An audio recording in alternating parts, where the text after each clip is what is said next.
the Empowered Woman Web Show. I'm your host, Casey Lightbody, and I'm very excited to have on the show today Deborah Lee.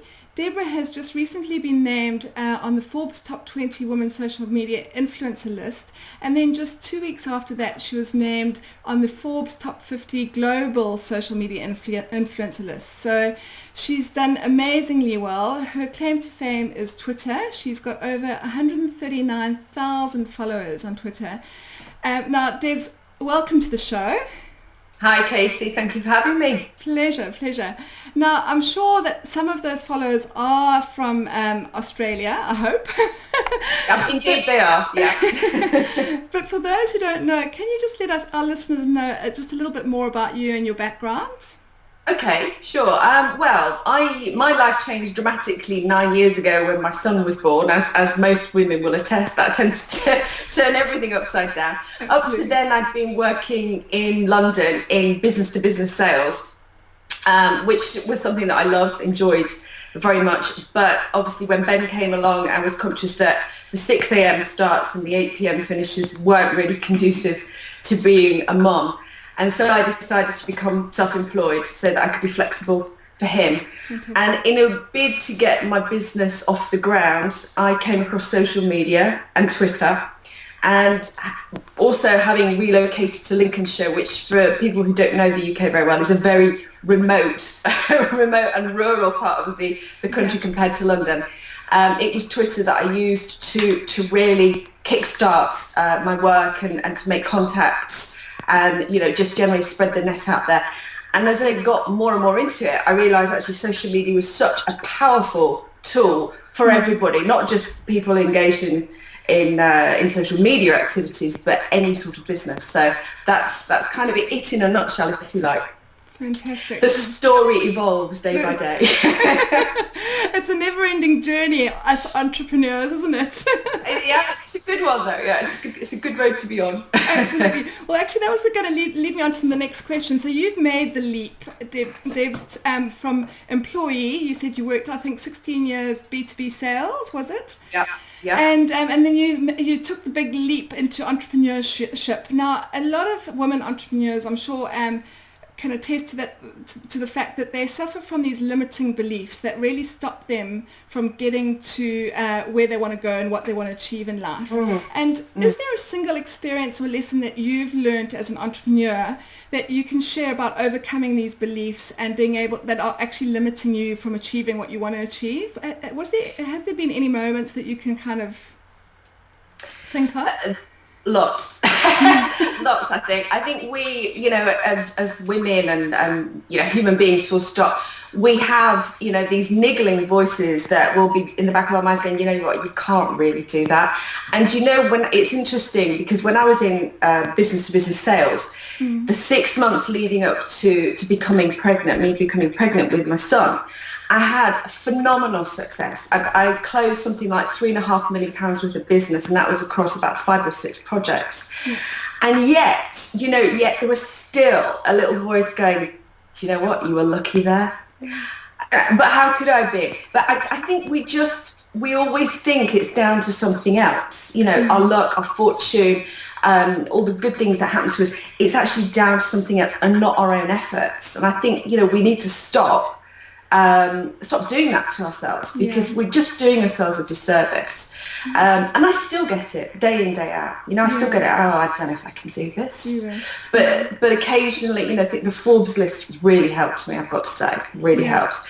But that just comes with work, as with everything, doesn't it? Right. Work and effort.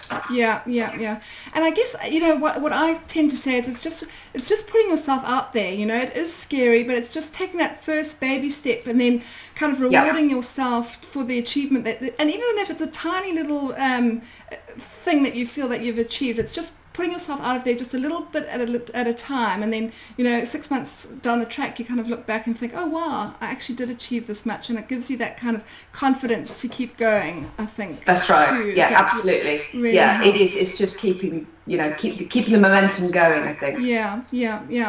Now, obviously, social media has had a huge impact in the ability to connect with people online and be able to connect with people all over the world. So I've got a quote here from you that you said that the truth is that it can connect you at lightning speed with potential customers and contacts who could in turn transform the face of your business.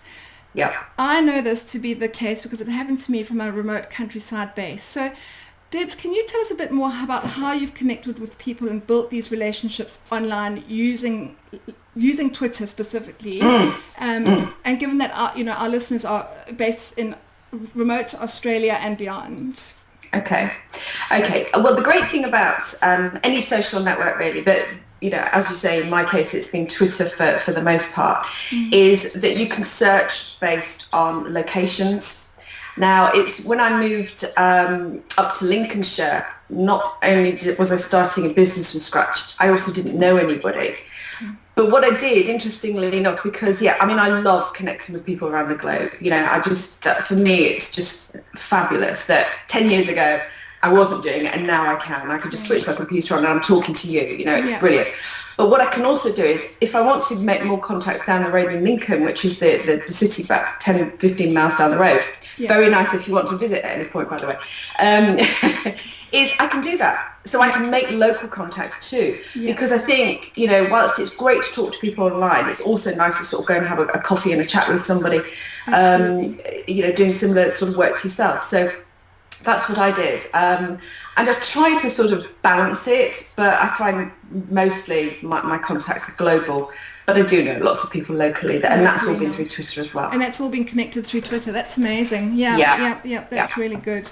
So in terms of using Twitter's a little bit of an enigma to me. I've kind of used it to just kind of syndicate content, and I'm still trying to get really to grips with it. So can you just share with us some kind of best practices that you think people should, because people are kind of starting out with Twitter, and I think really feeling their way on how they can kind of gain that momentum and using Twitter. Can you just share with us, Debs, a few of best practices that for people that are just kind of starting out in Twitter? Okay, if you're using it in a business capacity, which most of us are, to try and find new opportunities and customers, hopefully, the thing to always remember is it's a two-way communications network. Unlike traditional marketing, where you would perhaps take a page ad in a newspaper, or maybe if you've got lots of cash, TV advertising. This is about putting your information out there, and your potential audience can talk back to you. And that feedback can be good and it can be bad. So that's always important to remember, to get a dialogue going wherever you can. So that's important. The other thing that I would say is that the majority of people that come to me for assistance, when I say to them, so why, tell me why you got started on social media, and inevitably the question they say, or the answer they come back with is, because everybody told me I had to. Well, that's not a reason to do it. It's understandable that it would raise your curiosity, but you've really got to know what you want to achieve from it. So, to be very clear about your goals, understand that it's a two-way process, and that the relationship building comes from interaction and supporting your audience. I think that's what a lot of people forget. They think, I've got this to sell, I want to talk about this product, I've got this fabulous service. It's about supporting the people that are following you, because they will then in turn support you. And that's what it's all about. Okay, fantastic. So and so when you first started out, has this been a slow growth for you, Debs, over a period of the last 4 years, or did you find that you really just clicked and then it kind of took off? Is that... Yeah, do you know, that's an interesting question, Casey, because for the first couple of years it was slow, relatively slow. I did okay. I was communicating, I was interacting with people, but I didn't really have a strategy in my mind. But I did pick up bits of business here and there, and I met some interesting people, or connected, should I say, with interesting people. But a couple of years ago, I was mentored for a few months by a very prolific social media user who's had tremendous success, and he just gave me a few pointers, which was, we talked about the interaction and the sharing. He showed me how to grow my followers numbers, and that, there is no science behind that other than you've got to go out there and follow people yourself. Just don't sit and wait for people to come to you. But these are all business practices. Nobody sits and waits for business. People That's knock on the door saying, I'm desperate to do business with you. We go out and find it. And that's exactly what you do on social media. And once he explained that to me, it just all flipped. Yeah. And it's really common sense, isn't it? It really is. It's what you do, in the outside world, face to face. And it's exactly how you interact online with social media too. Yeah. That's exactly right. And that's what most people miss. You think it's some sort of like mystical thing that nobody understands, but it's not actually. It's not. It's just a different tool. Yeah, and we were talking earlier before we went live with the show, talking about how women do it's probably are probably more active on social media, but probably because they just find it easier to do. And it's probably what do you think why do you think that is, Debs? Do you think it's just in our nature? Well, we like to chat. Yeah, I think that's right. I think we're communicators. We have to communicate. We have to learn to be able to get information out of our kids when there's something wrong. So you learn how to get that process going. But we do like to chat, and irrespective of everything you read about, women not supporting each other and being jealous, I think essentially we are very supportive of each other. When it really comes down to it, I think we are. And I think we just buy into that process, a lot easier most of the time than men do. I think a lot of the time, there's this alpha male thing going on maybe with them. Not always. I'm generalising, of course. but I think we take to it a lot more naturally than men do. That's right. Yeah, it's true. Now, Debs, you're also a mum and you work from home, and it's quite a juggling act. I think it can be very overwhelming when you've got so many balls in the air. You've got home and family, and life can be really overwhelming. And then top that off with trying to manage social media platforms, and it can typically drive women over the edge when they're trying to manage this all at the same time. So can you share with us some tips on how you actually manage your time productively on social media? And then the second thing is how not to get overwhelmed with it. Okay. Yeah. I tend to find that I'm on Twitter or, actively in front of my computer or, on my iPhone at certain times of the day. Okay. So, I don't stick religiously and to the minute to those times, but you'll find usually early morning UK time, I'm on there, and, mid-afternoon. And then I might sort of dip in and out early evening. But I don't just sit on it all the time. Okay. Because it's interesting because I put a question out on Twitter to chaps that follow me a couple of weeks ago, and I said, what's your number one challenge with social media? And 90% of the answers was time. And I think it's very easy to get overwhelmed, but that's only because in my view, you can easily get distracted. You can start reading, the tweet stream of somebody, and then you start following a conversation. And before you know it, 20 minutes to half an hour's gone. You haven't actually had any meaningful conversations with them. It's been quite interesting and entertaining. That's right. But, it's just kind of keeping that focus. Yeah. So Debs, do you so how much time, typically when you say you're in there kind of early morning and then in the mid-afternoon, do you set a kind of chunk of time that you put away for? Yeah. Usually most of my, I suppose my social media planning time is first thing in the morning, so a couple of hours in the morning. And that will be, I decide which bits of my own content I want to put out there. And then in between, and I'll set it throughout the day, and then in between I'll weave in other people's content as well, because I'll share their information to people that I follow. Yeah. Who put out good stuff. I'll put that in as well, and of course there's the interaction, there's the questions that will come in during the day, and I'll just sort of handle those and when they come in. Okay, so do you respond to direct messages on in real time, like there and then, as much as you can, or with direct messages as opposed to public messages? Yes. Direct messages I don't tend to respond to that often, and that's only because being a woman, sometimes you get inappropriate direct messages. I should say no more than that. So I don't tend to keep a really close eye on my direct messages as much as my public stream. So the public responses, I'll always respond to very quickly. But that is not because, I don't totally ignore my direct messages, but they're not a priority. Okay, got it. And so that's where we're talking about this is the public messages, the mentions and that kind of thing. So that's all responded to in real time, right? As far as I can, obviously if I'm, if I'm on a client call or something, then, it has to wait a while, but I'll try and respond to those as quickly as possible. Okay, perfect. And now in terms of scheduling, Debs, do you use a specific, have you got one that you prefer and do you schedule your tweets at all or? The only ones that I schedule will be my blog posts, and I like Buffer. I don't know if anybody's used Buffer. It's bufferapp.com. That's really quite good, and also Hootsuite. Okay. So do you use both at the same, or do you just tend to use one of them? Yeah, I've started to use Buffer more actually over the last couple of weeks because they've introduced a couple of new features which were quite interesting. There's some analytics on there now, although I'm not a massive fan of analytics, I have to be honest. I tend to go by my gut rather than sheer figures.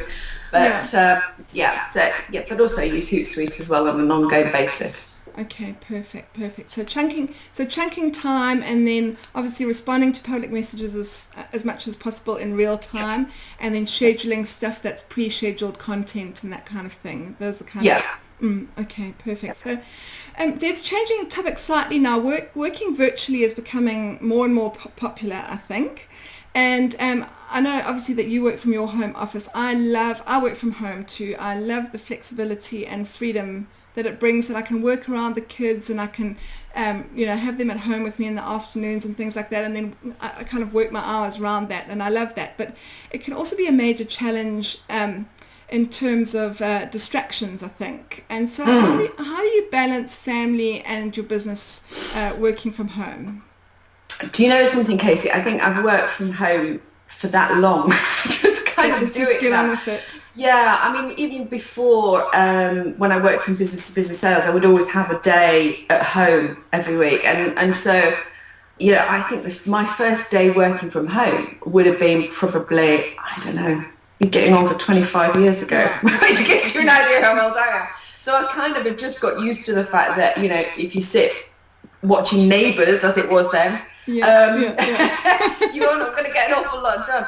And so it's just a discipline. It's just something I do now. In the morning, I go into my office. Once I've dropped my little boy off at school, it's work. It's work. And then when he comes home, as you say, you start sort of mixing in a few sort of family activities as well. Some things, yeah.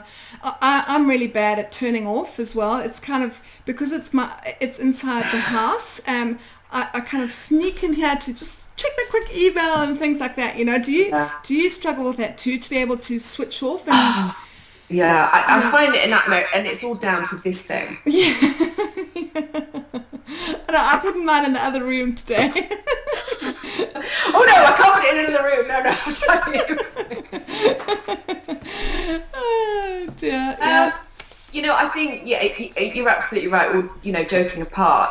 But for me, because I love what I do so much, it's not work to me. It just doesn't work. So, I literally will just skip through it every day and day. It doesn't matter what day it is. If an email comes through or, something good's happening on Twitter and, there's a lively conversation taking place, I'm there. I don't think, oh gosh, I'm going to have to respond to these tweets now. It's never been like that for me. Yeah, it's fantastic. I mean, I think that's one of the biggest joys of being an entrepreneur, is being able to do what you love to do. It's such a, it's so rewarding, really, isn't it? Yeah, to just take that step out. Yeah, absolutely. So, just in terms of talking about systems now, Debs, I want to go back to the Empowerment Entrepreneur Association is all around being organised in your business and having systems in place so that you are able to create some kind of flexible time. So are there any systems in your business that you absolutely rely on that you couldn't do without? And And that could be social media, it could be your email, it could be your diary, or anything like that. You know, is there one specific system? I think, you know, I mean, I just joked about my iPhone, but I think without my iPhone, I would struggle. I would really struggle because, you know, if I am just sort of popping out to do the school run, pick my little boy up at 3:30 and an email comes through, you know, just while I'm sitting there waiting for him, I can just quickly, you know, deal with it. That's right. So it enables me, you know, otherwise I'd be coming back home and then going into the office 15 minutes and maybe having to have a conversation. But, you know, I think mobile technology has made our lives a lot easier. You know, certainly working mums, I think, because you're not having to then block time off later on, which is eating into your family time to deal with it. So it's a bit of a double-edged, it's a bit of a, you know, it's a good thing and it's a bad thing. But for me, I couldn't work without mobile technology. And what else? Oh gosh, what else? I've got to be honest, I'm badly organised. I know up here what I'm doing, you know, and I have sort of a relative, you know, a similar sort of shaped day most days, unless there's something exceptional happening. But I'm not the most organised of people, Casey.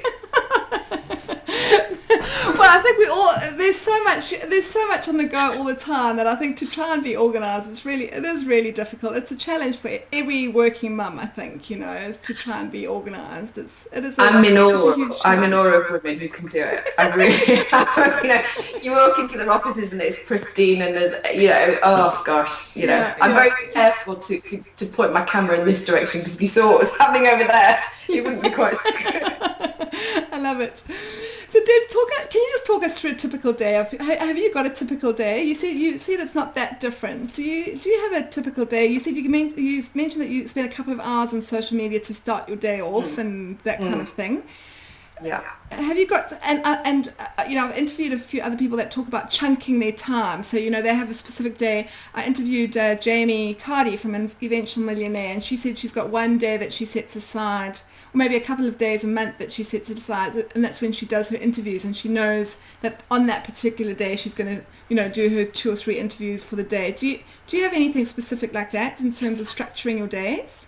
I tend to find, for the most part, unless I'm out of the office, you know, seeing a customer or, you know, I don't know, speaking somewhere. Typically what tends to happen is, I mean, my days start very early. I mean, UK time, I'm usually awake sort of 6 a.m, drinking my tea, and that's when I start my social media planning. Yeah. You know, so that's normally finished by the time, you know, we're doing breakfast and getting Ben ready for school. I'll then come home and I might write for an hour or so. And I also possibly will do a couple of, you know, strategy calls or coaching calls in the morning via Skype. Then in the afternoon, usually that is planning, training, you know, if I've got, because I've usually got sort of training webinars coming up during the week. So it'll be sort of sitting down and planning that. Right. Maybe 1 or 2 more calls. And then, you know, it's time to go and pick the little boy up. So, you know, after that, when he comes home, I typically then will do emails. Yeah. Because emails, I find you can kind of rattle those off with that. You know, if he's running in and out with toast and goodness knows what, it's not so much of a distraction. Yeah, absolutely. Oh, that's great, Debs. Well, thank you so much. I've got one more question to wrap up, and this is one that I ask all of my guests. And that is, what is the one thing that women entrepreneurs can do each day to manage the overwhelm to move forward in their businesses? Is there one specific thing that you can think of that they can do to manage that overwhelm? And I guess yours specifically is around Twitter, probably, because I mean, I know that for me, you know, being on Facebook and Twitter and Pinterest and this and that, it's kind of like, oh my goodness, what do I do, you know? Too much, yeah. I think maybe watching a Johnny Depp movie occasionally helps. I love it. But joking aside, I love yoga. I do yoga. I don't do enough of it. I only do about 10-15 minutes in the morning. But, you know, I do find that tends to just kind of, I don't want to use kind of new age speak really, because I'm not too new age, but, you know, just kind of balances me and helps me focus, I suppose. You know, helps kind of, because I think as many of us can, you know, do too many cups of coffee and you can be a bit like this. Absolutely. And, you know, it just kind of helps center me a little bit. Yeah. That's a great tip. I love that. It's so important. It's really easy to kind of get tied down in work mode and not look after yourself. So that's a really good. It's self-care is really important as an entrepreneur. I think it's fantastic. So very much so, and it is something you can do at any age. You don't have to sort of do it for hours on end. That's right. Just 10 minutes makes all the difference, I find. Yeah, that's fantastic. Thanks, Debs. Thank you so much. Now, just to wrap up, I just wanted to let our listeners know, obviously, to follow you on Twitter. So where can they find you online? Well, I have my blog, my main blog, my main website where most of my content is posted on a weekly basis is at debsily.com. That's fantastic, Debs. Thanks so much. And your Twitter handle is Debsily? Debsily, yeah, Debsily. That's fantastic. That's right, yeah. That's wonderful. Well, I'll put all the links in the show notes, and I'll be sure to link up to everything there. So thank you so much for your time today. It's been absolutely phenomenal. Yeah, I've really enjoyed it, Casey. It's been great to talk to you. Thanks, Debs.